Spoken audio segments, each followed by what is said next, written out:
Los invito a que inclinen su cabeza para hacer oración. Señor mío que cielo, te damos gracias por darnos un día más de vida. Te damos gracias por todas las bendiciones inmerecidas que tú nos has regalado el día de hoy. Te damos porque en nuestros días no carecemos y no carecemos de un techo. Te pedimos, Señor, que el día de hoy nos ayude a dar entendimiento al tema que vamos a tocar. Te pedimos que pongas en la boca de esa docente las preguntas para poderlas hacer llegar a oír de estos jóvenes que tienen todavía mucho que aprender, aprendan a defender tu palabra.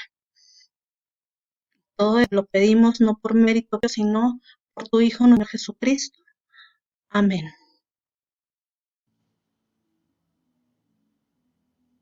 Buenos días, chicos, bienvenidos a esta segunda sesión. El día de hoy vamos a seguir con nuestro bloque 4. Ahora nos toca tocar el tema de la teoría sintética de la evolución o el neodarwinismo.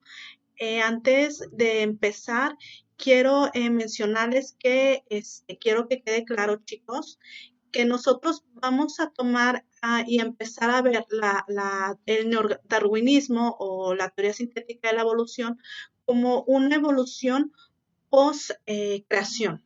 Es decir, nosotros sabemos que nosotros tomamos en cuenta la creación que viene mencionada en el libro de Génesis. Entonces, esta evolución nosotras la vamos a tomar en cuenta no como una teoría del origen de la vida, no, la estamos tomando como una teoría post-creación, ¿ok? Dejando esto en claro, ahora sí, chicos, los invito a que comencemos. Primero, chicos, vamos a ver qué es la teoría sintética de la evolución o darwinismo.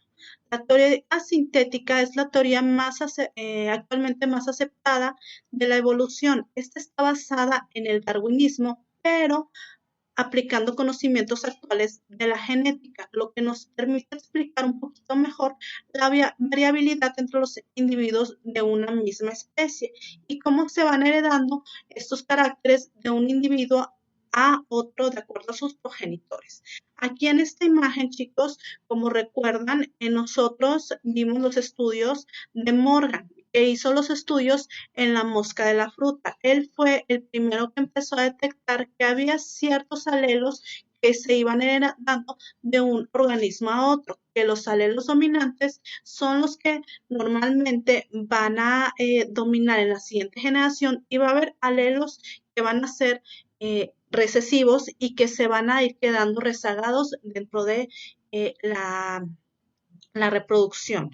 La teoría del neodarwinismo va a estar basada en 4 principales principios que van a ser los siguientes.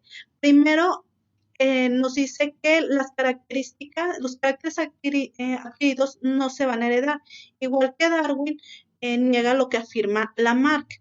La variación genética que existe entre individuos se deben a las mutaciones y a la combinación aleatoria de genes por medio de la reproducción sexual. La selección natural va a actuar sobre los individuos de una población, haciendo esto que la población se evolucione y se adapte a las condiciones que hay en su entorno. La evolución de una población va a ser un proceso gradual en el que se va acumulando pequeñas variaciones que se producen en el ADN de cada individuo de esa población. Cuando ha llegado un momento, las diferencias de genes son tan grandes debido a ese gran número de combinaciones que se puede decir que generan una nueva especie.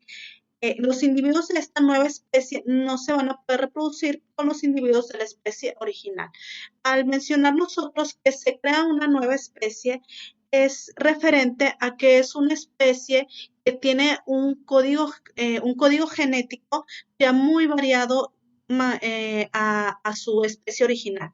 Y más que nada, el código genético, lo que va a tener más variado van a ser sus fenotipos. Sus fenotipos, ustedes saben que ahí se van a quedar guardados y ahí se van a quedar resegados, pero lo que son los fenotipos, que es todo lo que da esta imagen física a cada organismo, es lo que va a estar variando. Vamos a ver ahora, chicos, qué es la posa genética. La teoría sintética nos va a establecer que todos los individuos de una población contienen un acervo de genes o posa genética. Estas van a ser todas las características y todas las variaciones de carácter de cada carácter dentro de una población. Cuando se selecciona una variación, va a cambiar el acervo de genes. Pues habrá obviamente más genes de la variación seleccionada, mientras que irán disminuyendo los alelos de las poblaciones más que tienen mayor ventaja, menor ventaja, perdón. Aquí tenemos, por ejemplo, un ejemplo de lo que es la posa genética. Aquí tenemos al tigre. Aquí tiene, en esta imagen nos muestra las 4 variaciones que puede llegar a ver en el tigre. Aquí, por ejemplo, cuál sería su fenotipo más dominante. Nosotros, ¿cuál es el tigre que conocemos? Nosotros conocemos el tigre de Bengala con sus rayas negras, su pelaje café, pero vemos que también hay tigres blancos, como hay también tigres albinos, y hay un intermedio entre un tigre albino y un tigre de Bengala normal. Todo esto se podría decir que es nuestra posa genética.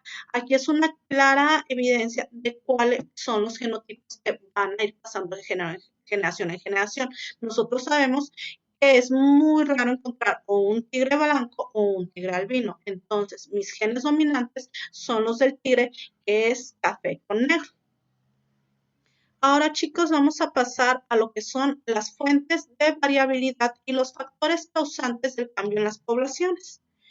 ¿Cuáles van a ser estos factores? Primero vamos a tener la mutación. Nosotros ya habíamos hablado un poquito de mutación. Vamos a volverla a mencionar. ¿Qué va a ser la mutación? La mutación van a ser los cambios que van a ocurrir cuando el ADN sufre modificaciones o alteraciones que pueden ser hereditarias. Nosotros ya sabemos que va a haber microalteraciones y que va a haber alteraciones más grandes. Este cambio nosotros ya sabemos que puede ser benéfico o puede ser aberrante para el individuo que lo presenta. Es decir, que puede causar una ventaja o también que puede causar una enfermedad. Nosotros ya vimos en bloques pasados todo lo que puede causar una pequeña mutación en la transcripción de cualquier parte de nuestro código genético.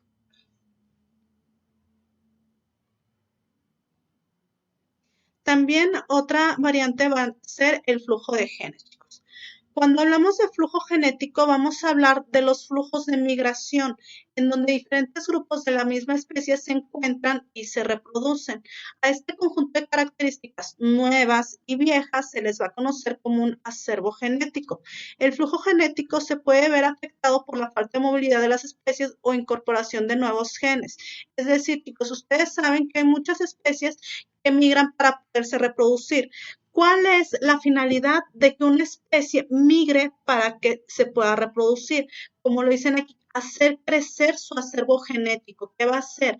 Que la especie ya no va a compartir ese mismo tipo de genes y puede tener una mayor variabilidad. Al tener una mayor variabilidad de genes, ¿qué es lo que va a pasar?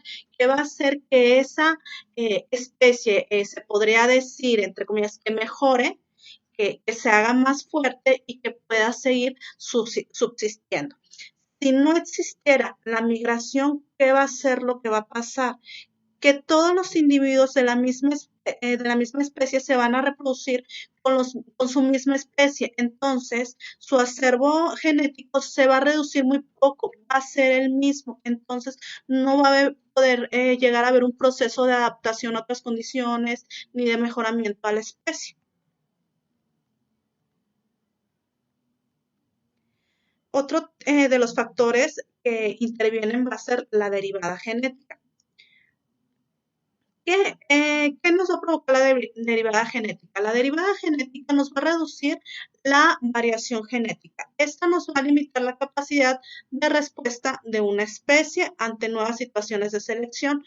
La derivada genética puede llevar a una especie a la extinción, perdón, al ir disminuyendo las características heredadas, sobre todo en especies de peligro de extinción. Aquí tenemos un ejemplo, chicos. ¿Qué va a pasar? ¿A qué se refiere con la derivada genética? Es lo que hablamos en la diapositiva anterior.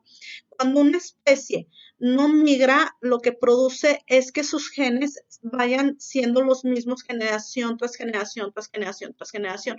Entonces, llega un momento en que este tipo de situaciones, ¿qué va a pasar? Va a empezar a haber mutaciones, malformaciones, va a haber un acervo mucho más pequeño de la especie, lo cual va a provocar que en algún momento ya no se pueda reproducir la especie. Por eso, no sé si ustedes han llegado a escuchar o han llegado a ver en imágenes, ahorita que ya todo lo conocemos por el Face, llega un momento en el que aunque todavía queda cierto número de especies, ya prácticamente son declaradas extintas. ¿Por qué? Por la derivada genética.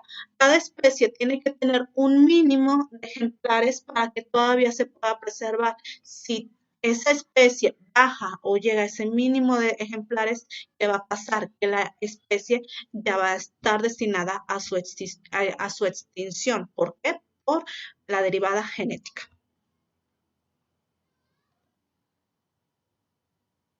El concepto clave, chicos.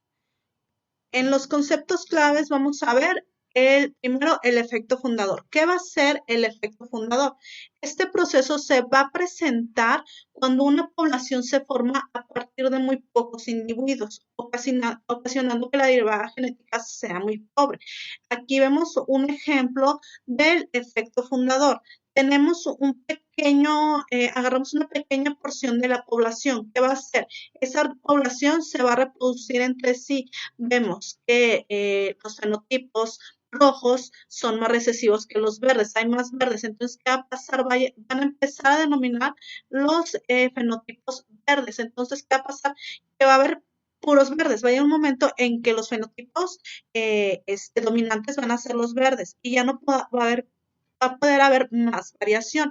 Lo mismo va a pasar, puede pasar con los rojos, que los dominantes sean los rojos, va a llegar un momento en el que solamente van a quedar puros fenotipos dominantes rojos y ¿qué va a pasar? Ya no va a poder haber una variabilidad en la población.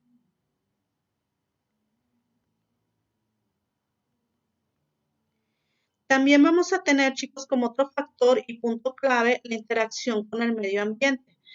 El individuo vive en un hábitat o medio determinado con ciertas características específicas como clima, altitud, tipo de vegetación, etcétera. ¿Qué va a pasar si yo cambio este tipo de medio a una especie?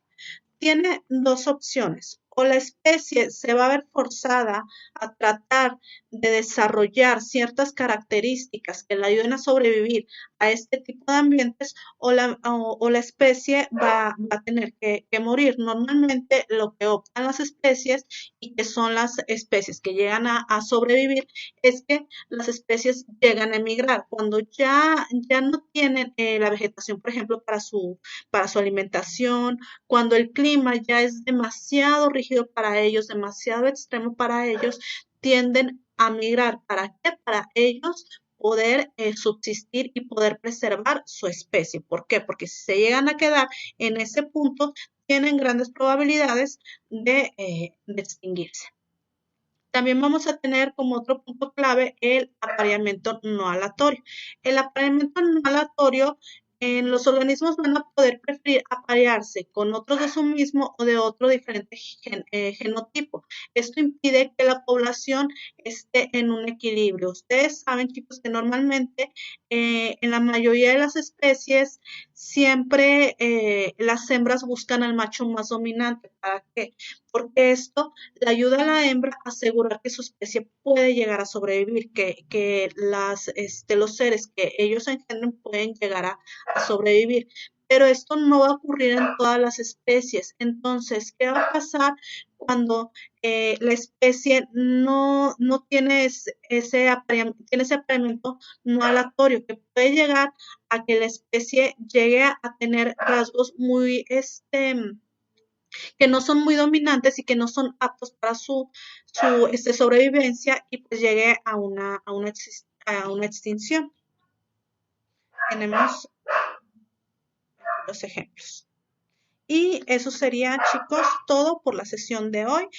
Cualquier duda de cualquier actividad que tengan, ya saben, me pueden localizar ya sea por medio de la plataforma o ustedes tenemos el grupo para que nos podamos estar ahí en contacto. Muchas gracias, espero que tengan un excelente día y espero que nos podamos ver muy pronto. Hasta la próxima.